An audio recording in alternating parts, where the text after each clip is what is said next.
land suitability evaluation for cashew cultivation in the Abayatuma watershed, Ethiopia. Yes. This is my Master of Science in Soil and Water Engineering.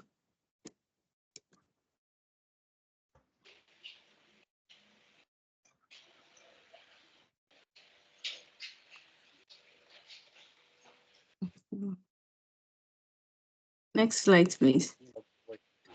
Okay. Yes. Cashew cultivation suitability is very important, and this will diversify Ethiopia and then that of sub-Saharan Africa agricultural production, reducing overly reliance to traditional crops and curbing hunger, and more importantly, enhancing food security. Yes, traveling to other African countries aside West Africa, most of these countries focus on their traditional crops instead of other environmental suitable crops such as cashew. We all know, most of us know the benefits of cashew crop or cashew plantation in our various locations. And then in Ethiopia here, the Power Agriculture Research Center in Ethiopia, one of the 70 research sites, indicated that there's lack of knowledge about the significance of this crop among the growers, both the locals and then the government institutions. Yes, soil quality is very vital. And then cashew trees require deep root systems.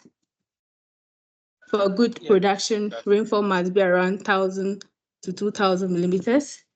Ideal temperature between 22 degrees to 40 degrees, and slope ranging from 0 to 11%.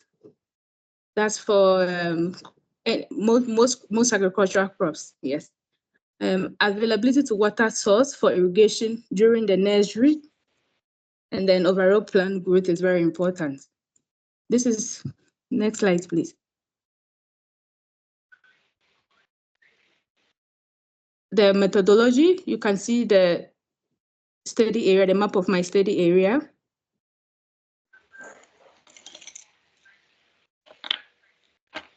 Okay. Yeah. So this is in the southern nations and nationalities, southern Ethiopia, closer to Kenya. So in this particular watershed, there are two lakes separated by a mountain. You can see the green.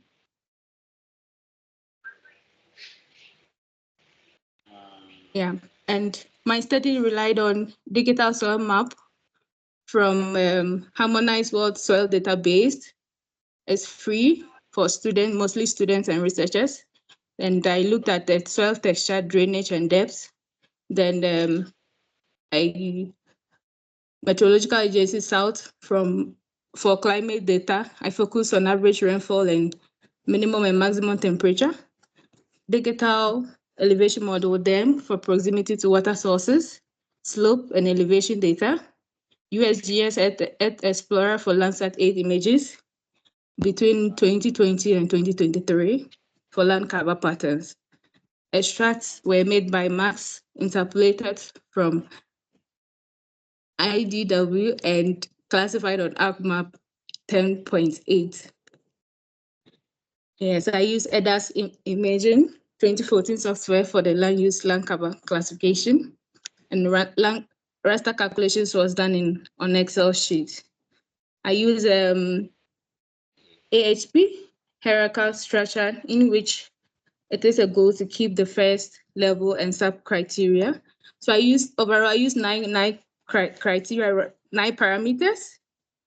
I use soil texture, drainage, and depth. Then I use slope, elevation, and then proximity to water sources. Then I use rainfall, average rainfall, and then maximum temperature, and then land use, land cover. Please move to the methodology, the flow chart. It's much simpler over there to explain. Yes. So this is the flowchart of my methodology. I use GIS ArcMap to be specific. Yes, overlay analysis. But I think we need one Susanna. Next slide, please. So with the results, the soil texture was found to be about 57.4% were sand, which this was marginally suitable for this particular crop. The whole area, about 57% of it was sand, and drainage was found to be 50%, well, moderately well to well draining.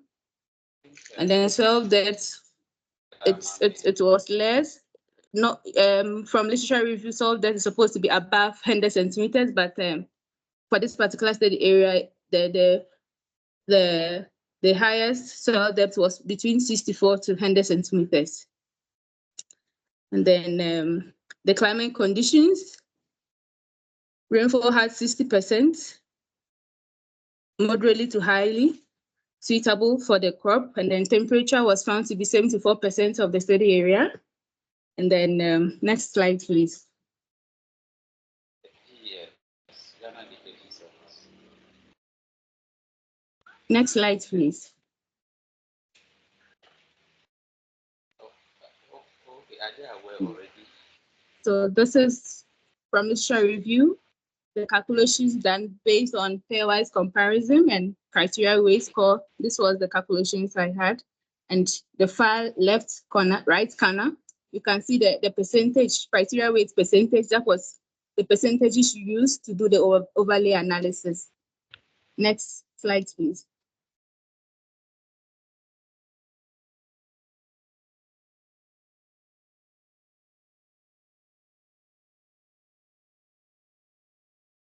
Yes.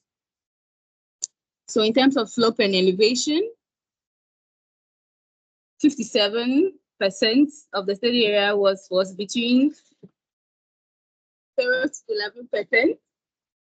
And then elevation, about 70% was below 2,000 millimeters, which is averagely good for this particular crop. And it was concluded that the slope and elevation was highly suitable for the cultivation. And then based on non-supervised classification, 57.6 of the whole area was good, was highly suitable, and it was classified for crop cultivation. It's currently raining at my end. Sorry for the inconvenience. Please, next slide.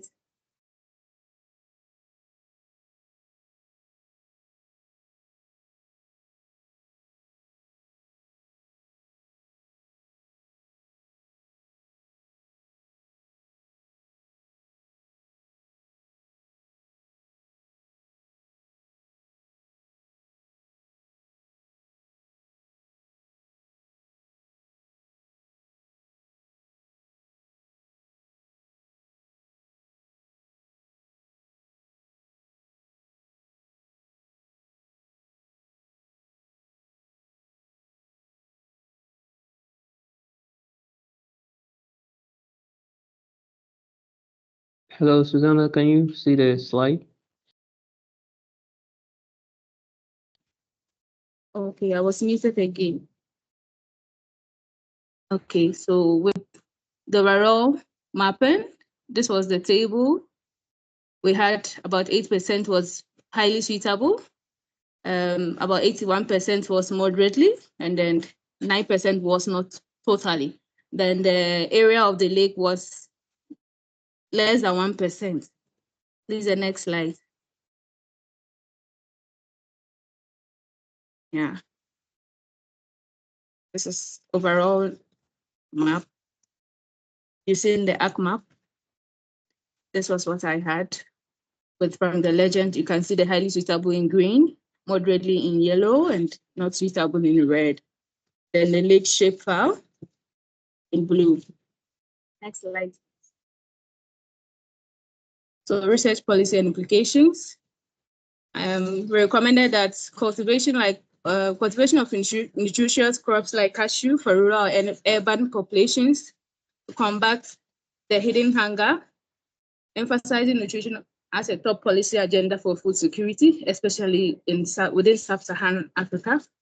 And then the second one was investing in crops such as it's a multi-sectorial approach to address malnutrition in developing countries like Ethiopia and other parts of Africa, and this will involve ministries, health, education, agriculture, environment, universities, international donors like the EU and AU.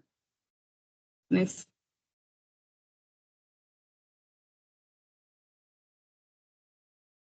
These are some of the references.